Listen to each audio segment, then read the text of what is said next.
Hello வணக்கம், நான் NG gold fish சேனல்லேருந்து பேசுகிறேன். வாங்க நம்ம இந்த வீடியோக்குள்ளே போய் பார்ப்போம். எதையோ இழந்தோம் மனிதா, இறுதியில் உன் இருப்பிடத்தையும் இழக்கப் போகிறாயா? அரசன் கொடுத்த பெருங்கொடை.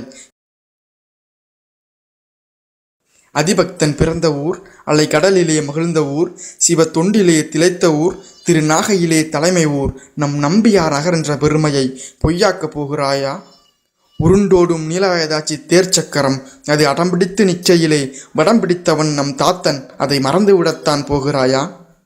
நம் தலையிலே கிரீடம், அதை நாமவா சூட்டிக்கொண்டோம்? இல்லை, திருச்சபைதனை கூட்டி சான்றோர்கள் கூடி வேண்டாம் என்ற போதும் அரச கட்டளையாய் கொடுத்தது இத்தலைமை பொறுப்பு. இதை அநியாயத்தின் கைகளுக்கு போவதை அனுமதிக்கிறாயா? 64 கிராமத்திலும் நம் பாட்டன் அடியெடுத்து வைத்தாலே வணங்குவோர் குறைவில்லை, வாழ்த்துவோருக்கு பஞ்சமில்லை என்பதை நினைவில் வைத்துக்கொள். அள்ளி கொடுத்த கைகள் இன்று வறண்டுவிட்ட போதும் பிச்சையாய் கேட்டிருந்தால் நிச்சயமாய் கொடுத்திருப்போம். அள்ளி கொடுத்த கைகள் இன்று வறண்டுவிட்ட போதும் பிச்சையாய் கேட்டிருந்தால் நிச்சயமாய் கொடுத்திருப்போம். இருங்க, போறதுக்கு முன்னாடி இத மாதிரி வீடியோஸ் ரெகுலரா பார்க்கணும்னா சப்ஸ்கிரைப் பண்ணுங்க. அது கீழே இருக்கிற சப்ஸ்கிரைப் பட்டனை கிளிக் பண்ணுங்க.